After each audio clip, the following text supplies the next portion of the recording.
after the past couple months of Donald Trump, there probably aren't 10 people in Greenland who would vote to become a U.S. Commonwealth. So this has nothing to do with American national security or NATO's alliance-wide security in the Arctic. This is all about Donald Trump.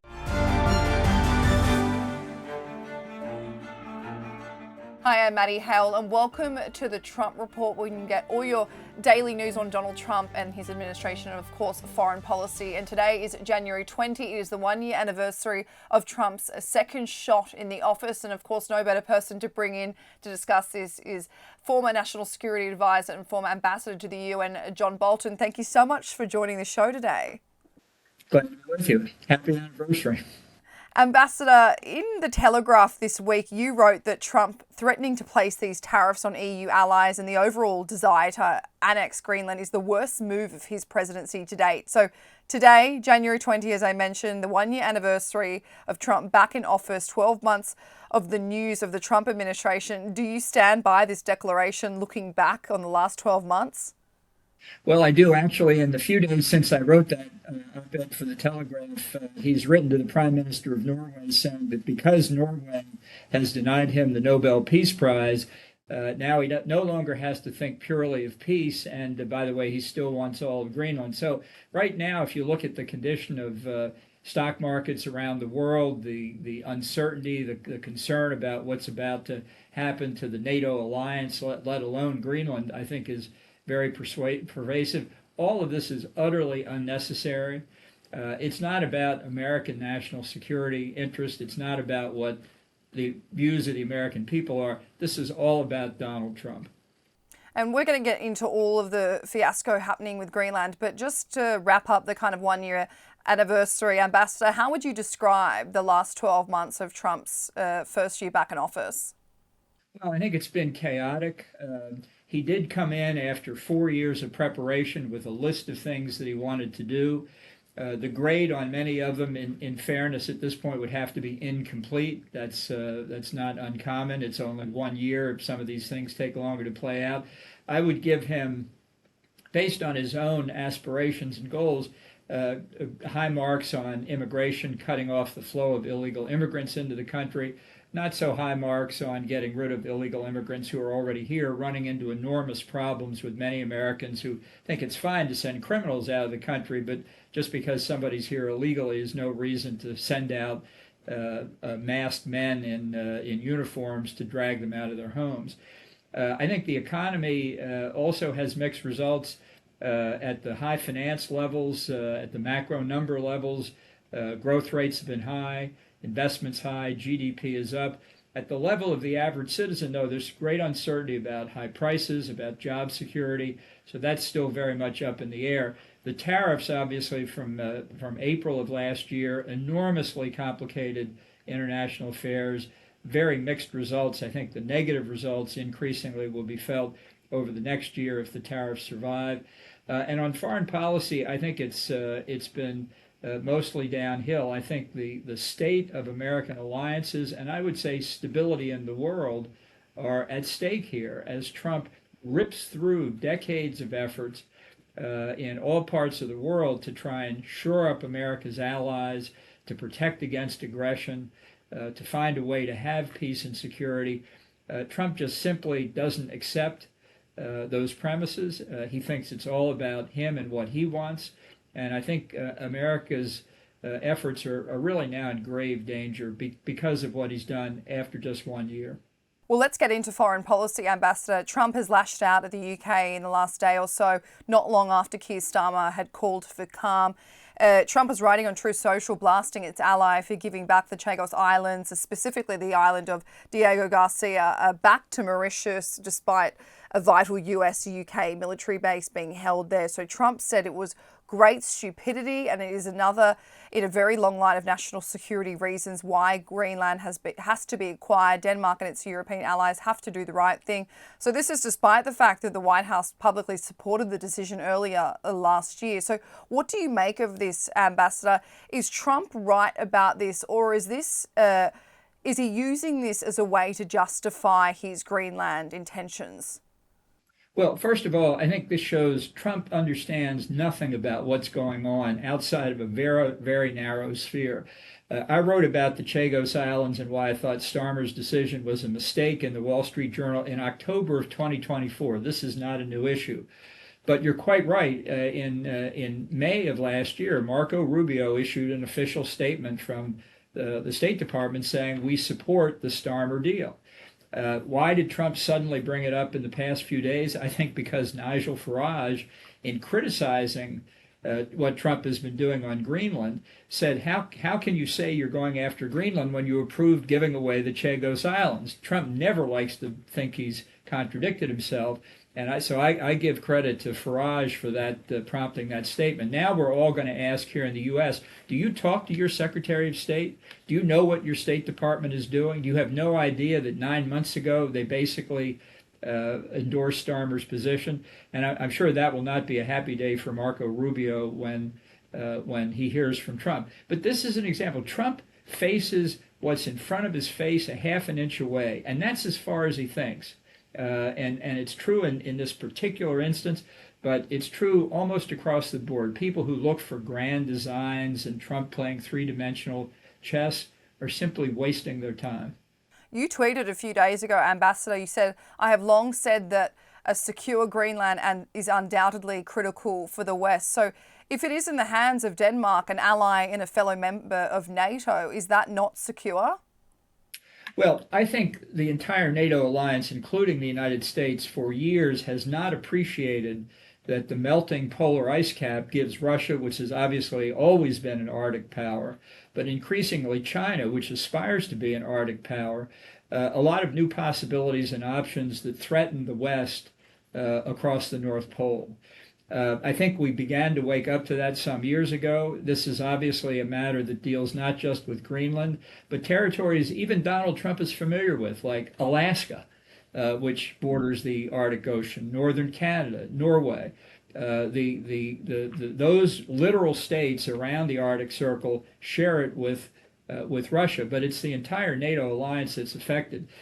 When Trump raised this with me the first time in late 2018, I asked the National Security Staff to research the history of Greenland and what our options might be. So that made me an instant expert on Greenland. We found what to me was a very obscure treaty from 1951 between Denmark and the United States called the Defense of Greenland Treaty, which permits the U.S.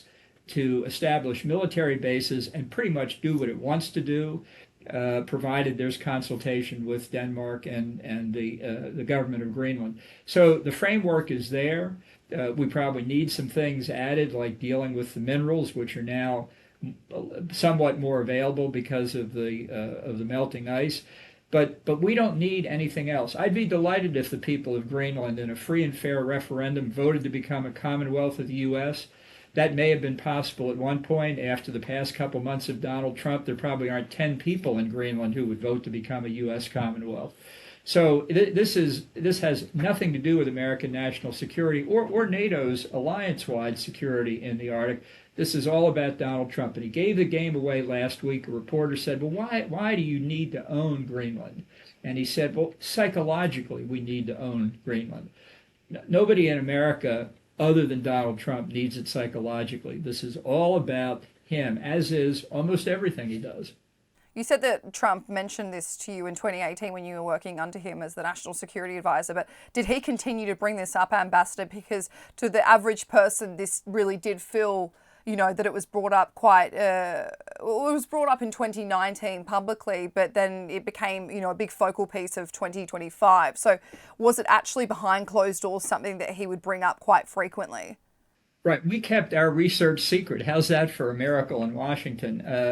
And in fact, I had a visit scheduled with the Danish Prime Minister to begin discussion about security when the Wall Street Journal in August of 2019 published a story about it. The Prime Minister, who's still Prime Minister today, was asked, would you sell Greenland to the United States? And she said, no, that's ridiculous. The next day, American reporters asked Trump what he thought of her statement, and he said, and I quote, she's a nasty woman. Well, that was the end of the trip and the end of the discussions.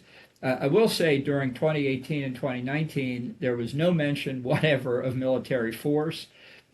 Trump looked at it as a real estate transaction. It's a little bit more complicated than that. You can't sell people these days. Maybe somebody ought to tell Trump that. Uh, but I think the lack of action during the Biden administration is evidence that people simply did not take the high north seriously. I called it a couple months ago in The Economist, the new soft underbelly of the NATO alliance. I really think that's accurate. We've got a lot of work to do, all of us, to protect our interest against China and Russia in the Arctic region. And there had been so much confusion about why Trump had all of a sudden, to them, reignited this desire to annex Greenland. I say reignited as opposed from 2019 to 2025. But what we know is that Trump obviously sees Greenland as a critical location militarily. But now what's come out through more research and analysts talking about it in the last few weeks is, of course, these melting ice caps that you mentioned, opening more shipping routes and untapped natural resources. So if this is about a strategic position, can't Trump ask Denmark for a stronger military presence and expand its military activity in Greenland as opposed to buying it off Denmark?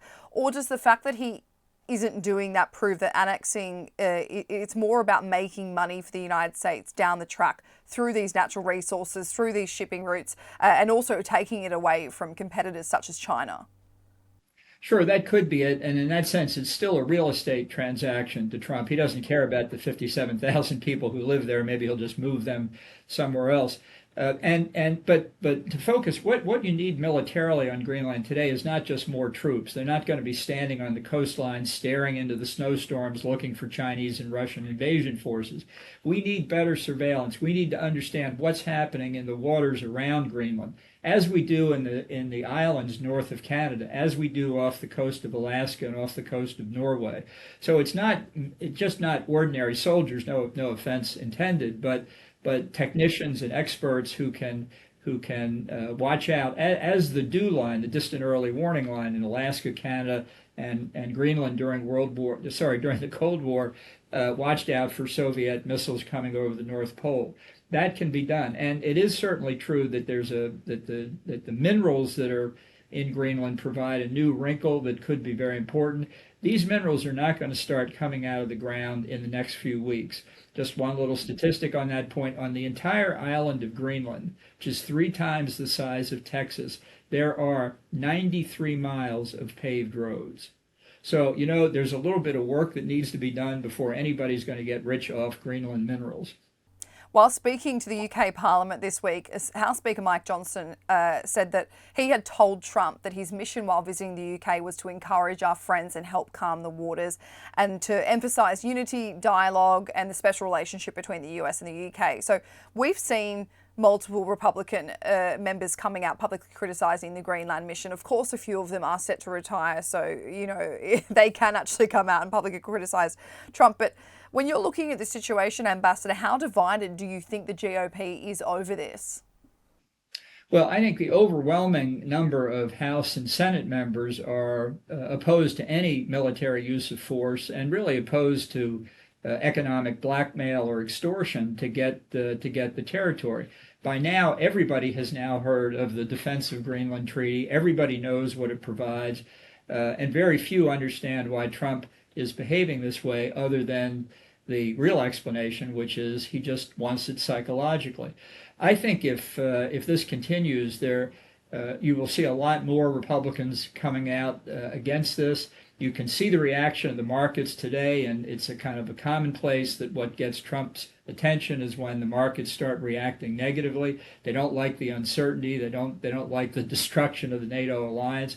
So maybe when he's in Davos rubbing shoulders with the rich of the world, they will say to him, Donald, our investments are declining because of your efforts at Greenland. Maybe you ought to wake up. I'm not sure that will happen, but maybe there's a chance of it.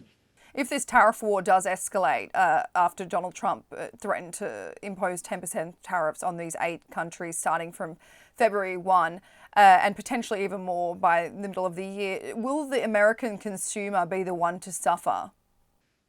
Yeah, there's an interesting new study out by the Hale Institute that says that of the tariffs in place since Trump took office, the cost of the tariffs are borne in the following percentages.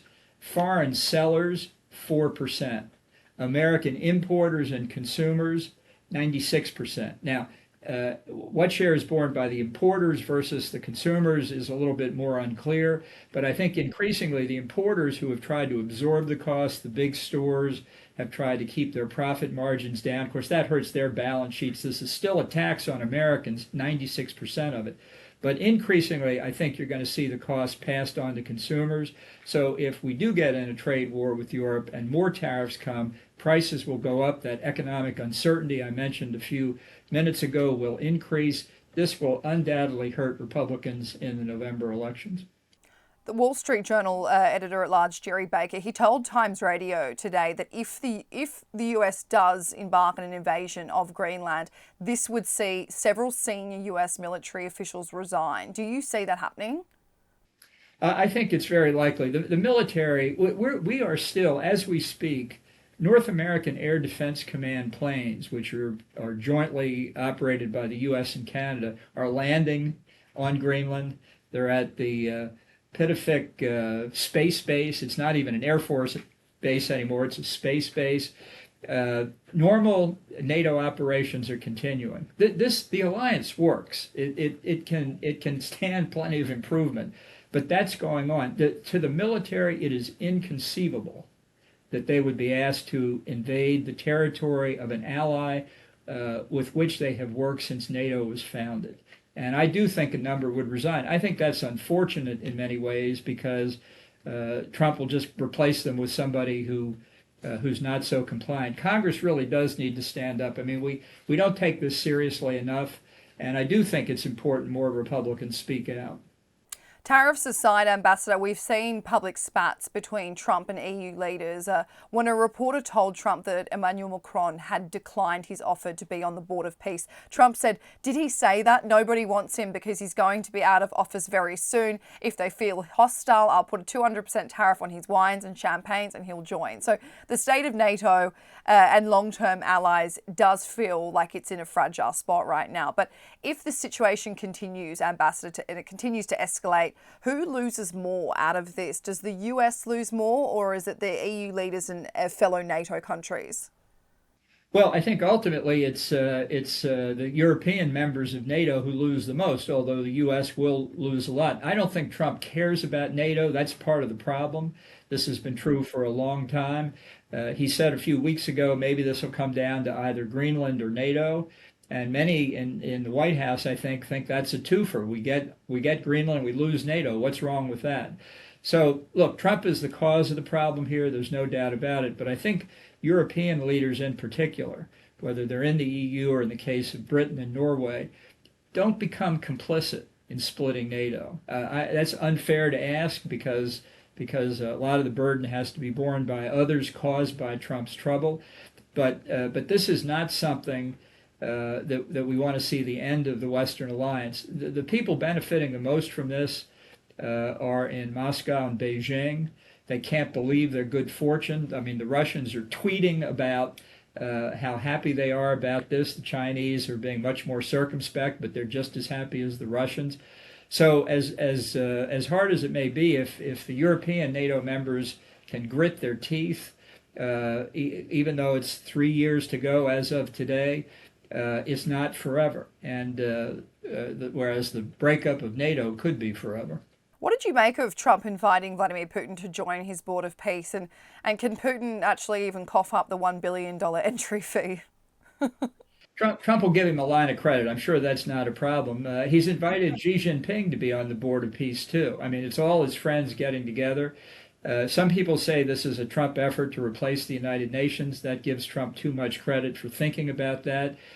He wants a group of his friends. He thinks he looks at this as a board of directors, like a board of directors of the Trump organization.